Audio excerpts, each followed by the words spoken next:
में निहित शक्तियों के अधीन संकाय द्वारा प्रस्तुत सूची के उपाधि प्राप्तकर्ताओं को उपाधि प्रदान करती हूँ एवं आदेश देती हूँ कि आप समस्त उपाधि प्राप्तकर्ता अपने को उपाधि के योग्य सिद्ध करें।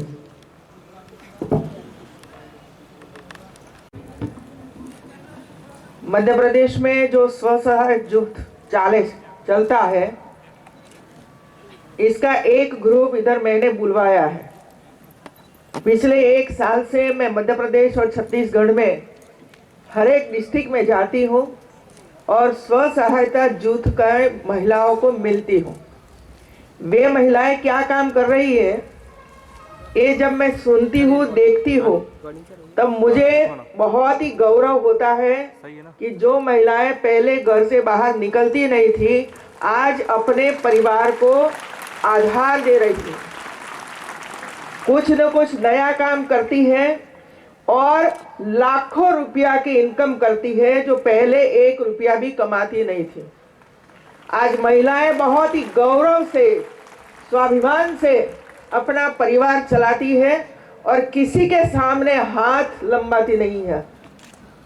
ऐसी ये गौरवशाली महिलाएं हैं, ऐसी स्वाभिमान महिलाएं हैं जो अपने कर कमलों से, मेहनत से, परिश्रम से कमाती है और घर को संभालती भी है, बच्चों को भी पढ़ाती है। इतनी जागरूकता महिलाओं में आई है और इसीलिए मैं जब चित्रकूट में विश्वविद्यालय में दीक्षांत समारोह में आती थी, तब मैंने ये सोचा कि ऐसी महिलाओं को आपके समक्ष में प्रस्तुत करूं, क्योंकि हम पढ़ने के बाद वो अपेक्षा करते हैं कि हमें कुछ न कुछ सरकारी जॉब मिल जाए, लेकिन ये महिलाएं ऐसी है जो पढ़ी लिखी नहीं है, या तो कम पढ़ी लिखी है, कोई सर्टिफिकेट पास में नहीं है, फिर भी मेहनत करके सीख के अपना नया बिजनेस शुरू कर रही है और एक महिला अपने बिजनेस में 2-3 लोगों को भी जॉब देती है, 2-3 महिलाओं को जॉब देती है।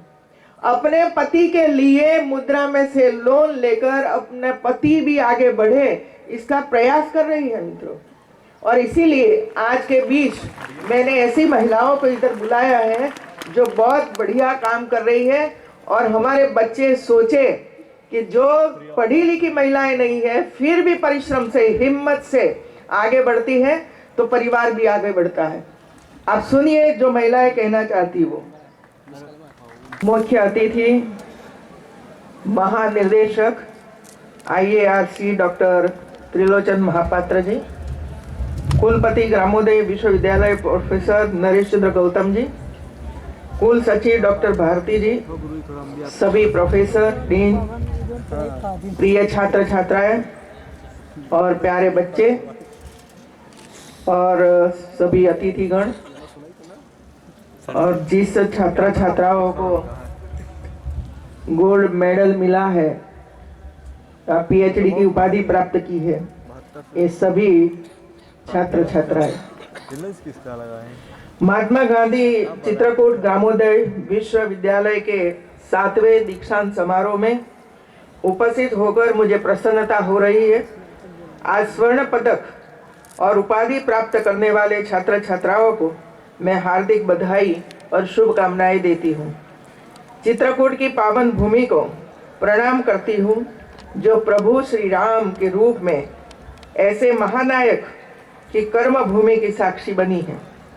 कालांतर में उन्हीं आदर्श को आत्मसात कर समाज के सबसे पीछे, सबसे कमजोर के समान विकास के उद्देश्य से राष्ट्र ऋषि नानाजी देशमुख द्वारा महात्मा गांधी चित्रकूट ग्रामोदय विश्वविद्यालय की आधारशिला रखी गई थी, जिससे आने वाली पीढ़ियों में मानवीय चेतना को विकसित कर उन्हें राष्ट्र के विकास की मुख्य धारा से जोड़ा जा सके। यह मेरा परम सौभाग्य है कि मुझे आज चित्रकूट में आने का दूसरी बार अवसर प्राप्त हुआ है। मैं भारत रत्न श्रद्धेय नानाजी को उनकी पुण्यतिथि पर अपनी ओर से सच्ची श्रद्धांजलि अर्पित करती हूँ। हमारा देश इस समय राष्ट्रपिता महात्मा गांधी की 150वीं जन्म जयंती वर्ष मना रहा है। इस दृष्टि में विश्वविद्यालय का महत्व और यहाँ के छात्र छात्राओं की जिम्मेदारी और भी बढ़ जाती है। मैं नवनिक्षित छात्र छात्राओं को महात्मा गांधी और नानाजी के आदर्श को आत्मसात कर युगानुकूल सामाजिक संरचना एवं देश के नवनिर्माण हेतु आह्वान करती हूँ। आशा करती हूँ कि आप राष्ट्र के सच्चे सिपाही के रूप में समाज के लिए पूर्ण निष्ठा एवं प्रतिबद्धता के साथ कार्य करेंगे। आज हमें पूर्ण विश्वास है कि इस विश्वविद्यालय से नवदीक्षित छात्र छात्राओं आगे चलकर सशक्त राष्ट्र के निर्माण में अपने दिव्य कर्मों से राष्ट्र को विश्व में अग्रणी बनाने में अपना योगदान दे सकेंगे। प्रधानमंत्री जी ने आदिवासियों, गरीबों और पिछड़ा वर्ग के लोगों के लिए कई योजनाएं बनाई हैं। छात्र छात्राओं और युवाओं के रोजगार के लिए ऋण योजना शुरू की गई है। आपके लिए यह सुनहरा अवसर है जिससे आप स्वयं अपने उद्योग स्थापित कर सकते हैं, अपना और अपने परिवार का विकास कर सकते हैं तथा अन्य युवाओं को रोजगार भी दे सकते हैं। इसके साथ ही केंद्र द्वारा महिलाओं के लिए उज्ज्वला योजना शुरू की गई है, जिससे महिलाओं सहित गरीब और आदिवासी छात्राओं को लाभ होगा। जो छात्राएं कॉलेज और स्कूलों में शिक्षा ग्रहण करने जाने से पहले चूल्हे पर भोजन तैयार करती थी, धुएं से उनकी आंखें खराब होती थी, उन्हें स्कूल कॉलेज पहुंचने में भी देरी होती थी, अब समय पर स्कूल पहुंच पाती है। इससे उनका स्वास्थ्य भी ठीक रहता है। वही समाज और देश विकास के पथ पर तेजी से अग्रसर हो सकता है जिनका दृष्टिकोण सबका साथ सबका विकास है। यह प्रसन्नता का विषय है कि आज हमारा देश जिस तेज गति से विकास के पथ पर अग्रसर है, आशा है कि वर्ष 2030 तक हमारा देश विश्व की दूसरी आर्थिक शक्ति बनकर उभरेगा। हमारे प्रदेश में प्राकृतिक संपदा का अपार भंडार है। ग्रामीण जीवन वन संपदा और कृषि पर निर्भर है। महात्मा गांधी भी गांव के विकास पर जोर देते थे। हमें आदिवासियों और दूर दराज के लोगों को देश की मुख्य धारा से जोड़ने के लिए आगे आना होगा। हमारे देश व प्रदेश में कुरीतियों और अंधविश्वास के कारण कई छात्राएं अभी उच्च शिक्षा ग्रहण करने से वंचित हैं। इस विश्वविद्यालय के विद्यार्थी और शिक्षकों का कर्तव्य है कि आप इन क्षेत्रों में जाएं और माता पिता से मिलकर उन्हें कन्याओं को उच्च शिक्षा ग्रहण करने के लाभ के बारे में समझाएं। इससे देश व प्रदेश में शिक्षा का प्रकाश तेजी से फैलेगा।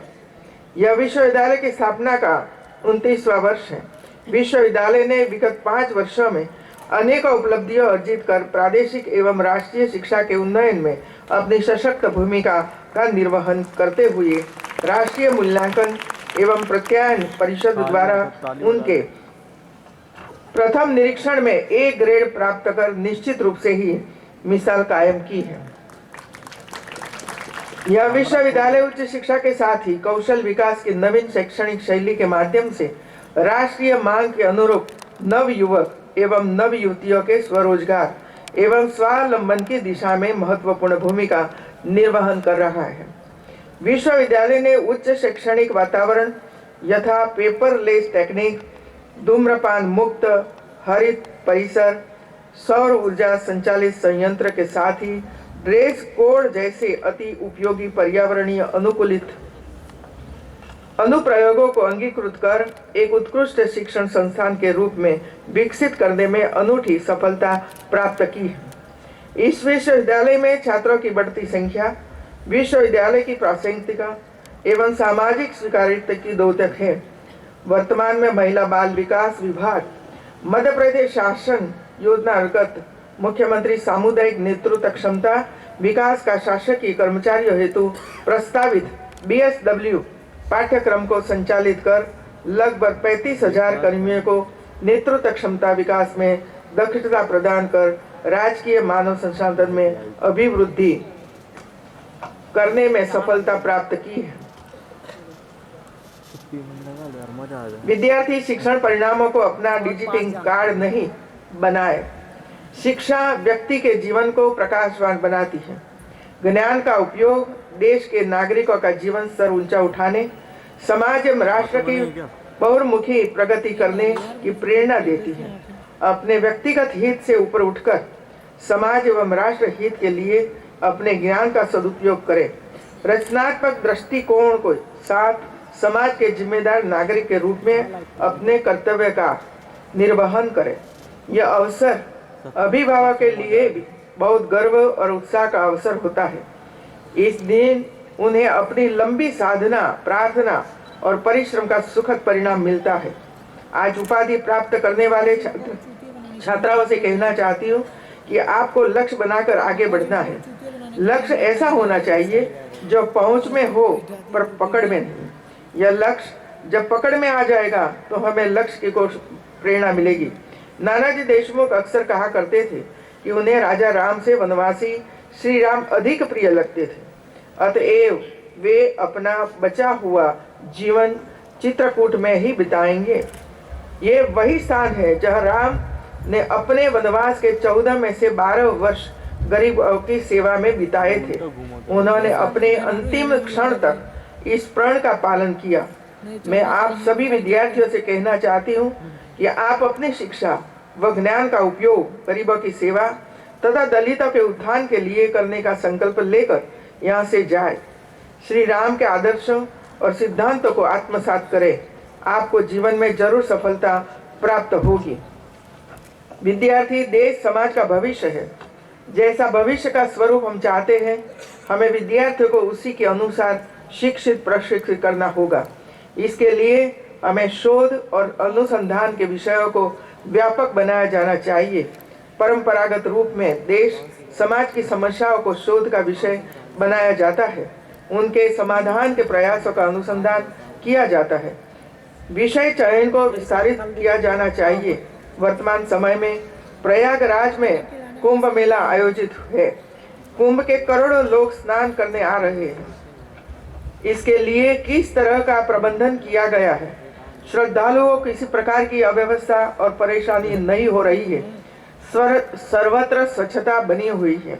आधुनिक टेक्नोलॉजी के माध्यम से सुरक्षा, परिवहन, गंगा जल को शुद्ध और साफ रखने के कार्य हो रहे हैं। यह सब प्रबंधन की विषय वस्तु है। इन पर शोध और अनुसंधान किया जाना चाहिए।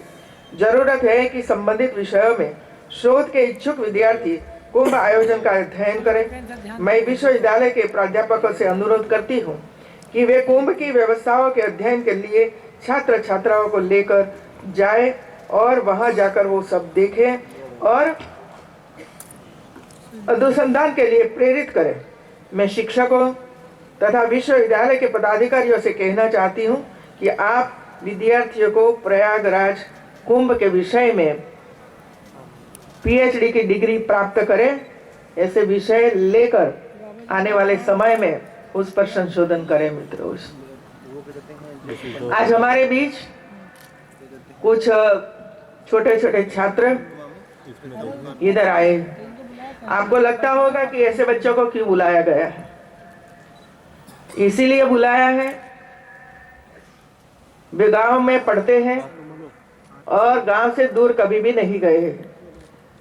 या भी गए होंगे तो कई नदी में डुबकी लगाकर वापस आए होंगे, या तो कई मंदिर के दर्शन करने के बाद वापस आए होंगे।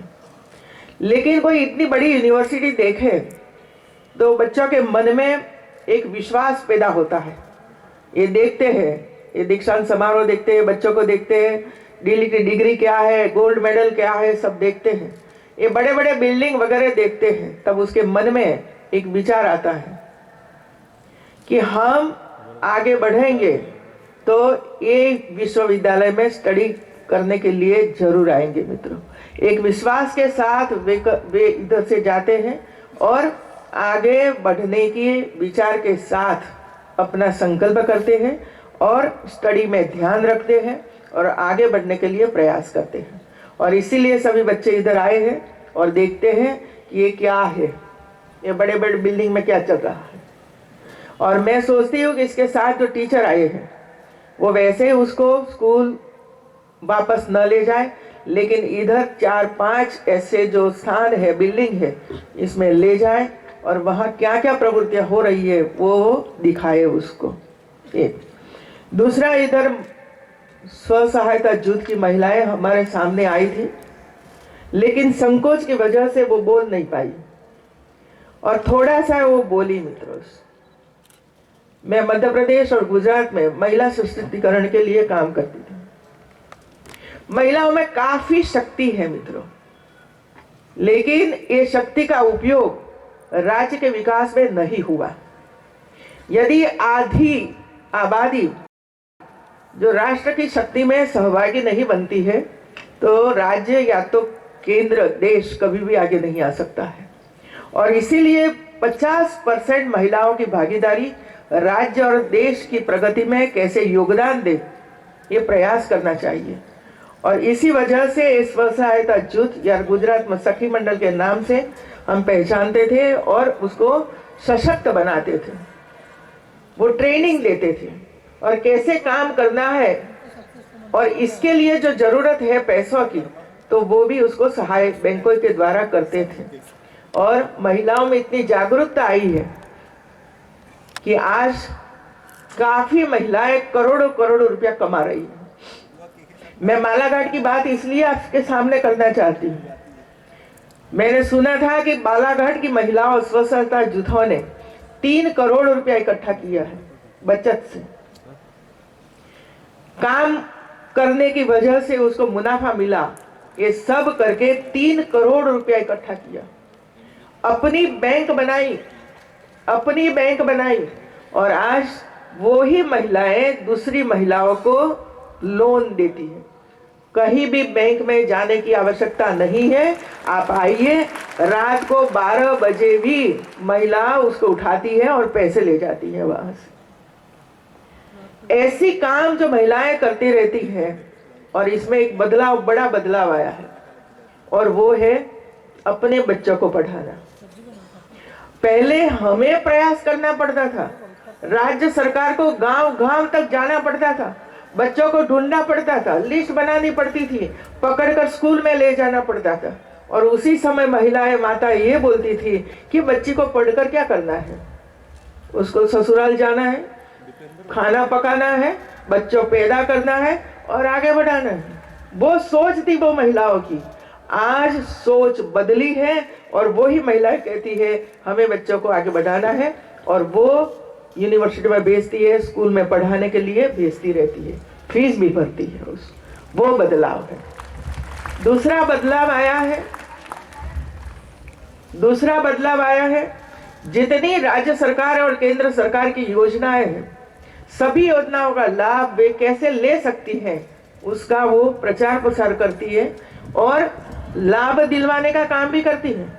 और एक परिवार 3-4 काम में जुड़ी हुई है। अपने पति का व्यवसाय भी आगे बढ़ाने के लिए बैंक में से लोन लेती है, मुद्रा से, और पति को देती है और पति को आगे बढ़ाने का प्रयास करती है। पहले पति उसको बाहर जाने की मना करता था, आज वो महिला घर का काम काज करते करते जो समय मिलता है वो समय में वो काम करती रहती है और अपने बच्चों को पढ़ाती है, घर को आगे लाती है और घर में सुख सुविधा हो इसका प्रयास करती है।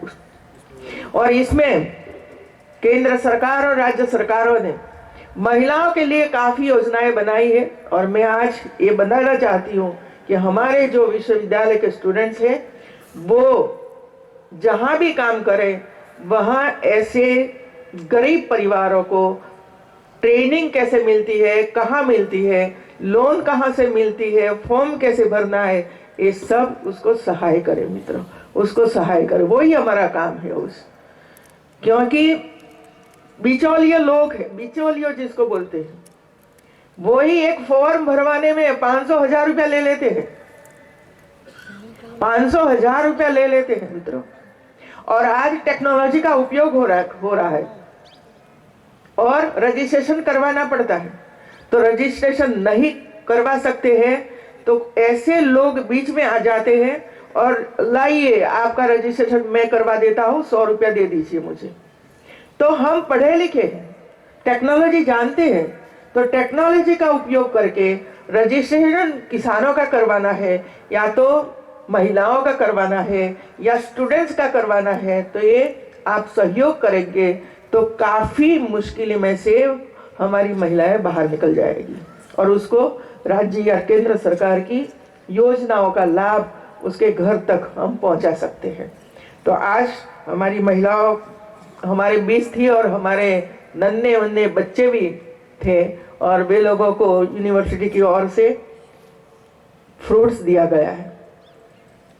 मैं मानती हूँ और जब से मैं सीएम बनी थी तब से मैंने ये निर्णय किया था कि कोई हार मुझे नहीं चाहिए, फूलों का कोई फूलों का हार मुझे नहीं चाहिए, क्योंकि एक फोटोग्राफ हो जाता है और फिर मैं ये 500 रुपये का हार पीछे रख देती हूँ ताकि कोई उपयोग नहीं है उसका। इसके बजाय आपको मेरा सम्मान करना है तो फ्रूट से करिए, फ्रूट से करिए और वो फ्रूट्स मैं आंगनवाड़ी के बच्चों को भिजवा दूंगी। तो आंगनवाड़ी के बच्चों के बाद चला जाता है।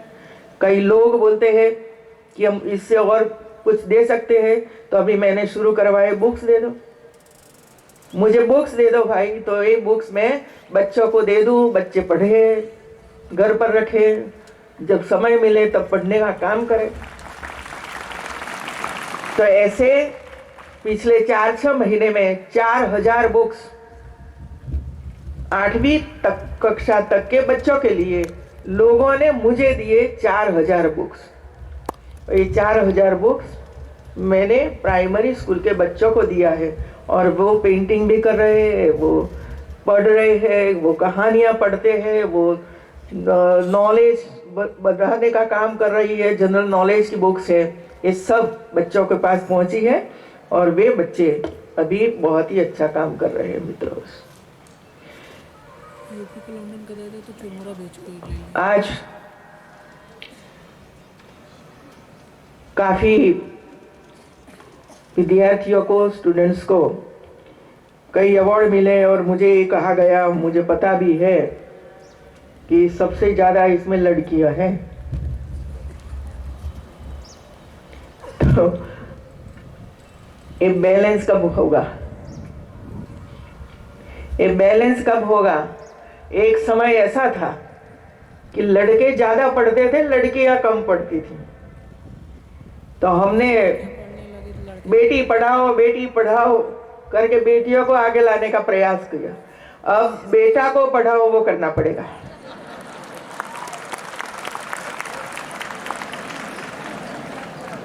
बेटा को पढ़ाओ वो करना पड़ेगा, क्योंकि लड़की आगे आ जाएगी, सर्विस करने लगेगी और जब विवाह का संबंध आएगा तो पसंद करेगी कोई? अनपढ़ को नहीं पसंद करेगी। तो जो असंतुलन, पहले असंतुलन था सेक्स रेशियो में, असंतुलन था सेक्स रेशियो में, लड़कों की संख्या ज्यादा और लड़कियों की संख्या कम। तो इसमें वो हुआ, लड़कियां रिजेक्ट करने लगी क्योंकि हमें ज्यादा लड़के मिल रहे हैं तो इसमें से हम पसंद कर देंगे। अभी असंतुलन शिक्षा के बारे में शुरू हुआ और इसीलिए मैं इधर जितने लोग बैठे सबको मैं ये कहना चाहती हूँ कि समान शिक्षा सबको दो। और जितने भी बॉयज इधर बैठे, भैया आप मेहनत करो,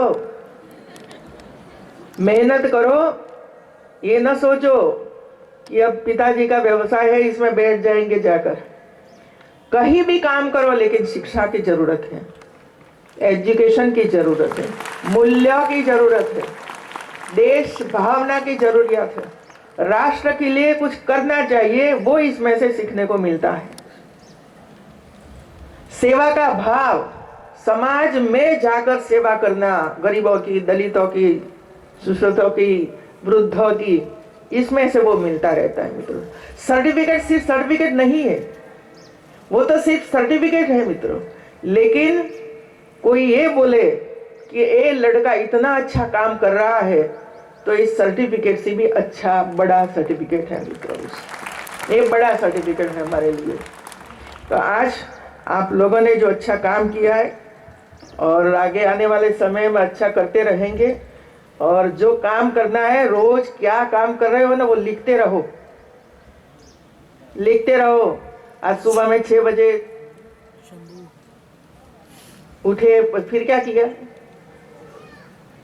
लाइट भी बंद नहीं की, मम्मी ने बंद कर दी। बराबर है कि नहीं? बेड पर उठे तो मम्मी आकर बेड की साफ सफाई मम्मी ने कर दी। चाय पीना है तो मम्मी ने चाय बनाई, और भाई साहब जहां बैठे थे वहां जाकर उसने कप दे दिया, बेटा पियो चाय। ये परिवर्तन शिक्षा से आना चाहिए। ये परिवर्तन आना चाहिए कि नहीं मम्मी, मैं ले लूंगा चाय, आप तो मुझे देती है। उस ये भाव इसमें आना चाहिए। दादा दादी घर में है तो सुनो तो सही कि दादा दादी ने कैसे काम किया, कैसे परिवार को आगे बढ़ाया, कितना कष्ट किया था उसी समय। तब जाकर बेटा पढ़ा, और बेटा पढ़ा तो इंजीनियर बना। इंजीनियर बनने के बाद उसने अपना काम किया मित्रों। और इसीलिए हमारे परिवार में दादा दादी हो, फादर मदर दोनों, उसके साथ बैठकर सुनना चाहिए। भी लोगों को सुनना चाहिए। हमें ये सुनना हमारा काम ही नहीं है, ऐसा हम तो समझते हैं। वो तो ऐसा ही समझते हैं कि सुनने का काम ही नहीं है। किया होगा अपने कष्ट, इसमें मेरा क्या? मित्रों, जो हमें प्रेरणा मिलती है वे परिवार में से मिलती है। जो संस्कार मिलता है वो परिवार से मिलता है, फिर पड़ोस से मिलता है, नेबर से मिलता है, फिर समाज से मिलता है, और आगे जाकर देश प्रदेश में से मिलता है, मित्रों में से मिलता है। यदि हमारे मित्र अच्छे हैं तो अच्छे संस्कार मिलेंगे। यदि हमारे मित्र अच्छे नहीं है, वो भी आपको तय करना पड़ेगा कि इसका विचार कैसा है, उसका विचार कैसा है, उसका विचार कैसा है। और सकारात्मक विचार नहीं है तो हमें करना पड़ेगा सकारात्मक विचार। आज कैसी समस्याएं देश में प्रदेश में हो रही है, बहुत चिंता होती है मित्रों, बहुत चिंता होती है। हमारे बच्चे सुरक्षित न हो, ये कैसे हो सकता है मित्रों? बच्चों के प्रति कैसी भावना होनी चाहिए कि हमारा भविष्य है, और ये भविष्य आगे बढ़े, इसके लिए प्रयास करना चाहिए। और जब एक शिक्षक या तो एक अध्यापक कोई गलत काम करता है तो पूरा शिक्षण जगत कलंकित हो जाता है, कलंकित हो जाता है मित्रों। और इसीलिए हम सबको मिलकर ऐसी घटनाएं न हो, इसका प्रयास करना पड़ेगा। समाज को जागरूक करना पड़ेगा, हमारे बच्चों को अच्छा संस्कार देना पड़ेगा। परिवार में भी संस्कार देने का काम है। संस्कार बैठो मैं संस्कार देती हूँ ऐसा नहीं, हमारा ही काम ऐसा हो जो बच्चे देखते देखते ही संस्कारित हो जाए मित्रों। आज विश्वविद्यालय दीक्षांत समारोह में उपस्थित होकर आप सबको मिलकर मुझे बहुत ही खुशी हुई है। और मैं इतना ही कहूँगी कि जिसने भी आज इतना अच्छा काम किया है शिक्षा जगत में, आप सबको पुनः मैं बधाई देती हूँ। धन्यवाद।